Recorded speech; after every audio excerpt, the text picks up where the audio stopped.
Hello and welcome back to my channel. I am Jordan and today I'm here with a book review of Mexican Gothic. Oh, you guys can tell probably.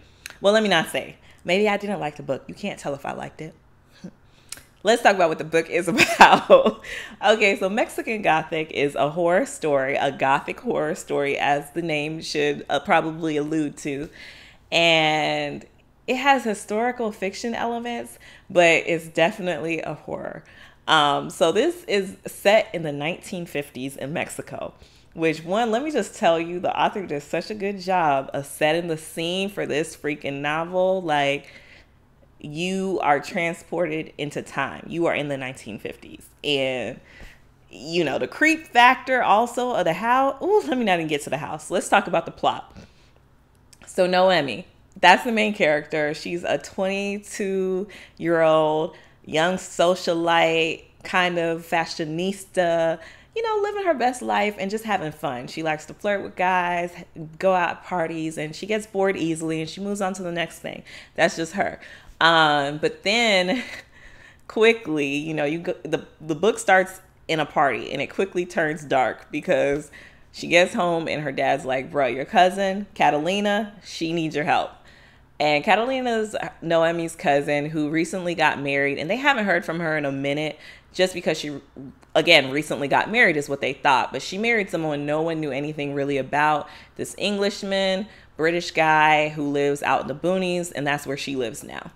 Well, she wrote them a letter basically saying she's in danger and she's hearing ghosts and the house and all sorts of creepy stuff. And Catalina, she's had a rough past, a little bit of a rough past, and this is her family, so they're worried about her. So it's like, hey, go check out your cousin. They don't really think it's anything spooky. They're just thinking she's having like a breakdown or something's not right, you know? Well, Noemi gets down there and instantly, once you get to High Place, it's creepy as F. And what I freaking loved when I said the historical fiction elements, this isn't just it, but the author herself has said that the book, what inspired the book and what has been written on it was a place in Mexico that she visited where in the 1800s, it was like this mining community that was pretty much overtaken by the British. And really, when she visited the cemetery out there, it made her want to write a horror story based off of it. So that should already let you know what type of issue we about to get into when you hear cemeteries and stuff of that nature. All in all, like, the book is creepy. Like, the book is creepy and it's written really well. It's fully fleshed out, developed. The attention to detail is very descriptive. I thought it was phenomenal writing. This is my first book by the author and I'm impressed a lot. Like, I was supposed to read one of the author's books last year and I just didn't make it, but this cover for Mexican Gothic, it was just too perfect and too beautiful. So I was like, I'm definitely reading it. And then of course, October is spooky season. Why not? I didn't know I was gonna love the book this much. Yeah, like the house is so freaking creepy. It's not even funny. Like, once you kind of get the descriptive of the element, like, I can't wait to visualize and to see this. It is being adapted into a HULU series and I hope they get this right. This is one where it would be cool to see, but part of me is like, I really want them to get this right because I thought the author did such a great job that I just loved it. I have seen people saying that, oh, you know, the pacing was out. Basically the same thing they say whenever it's like a minority writer. It's how I'm feeling at this point. But that, oh, and so much happens at the end. And it's like, yeah, it is a slow build. I see that. It is definitely a slow build.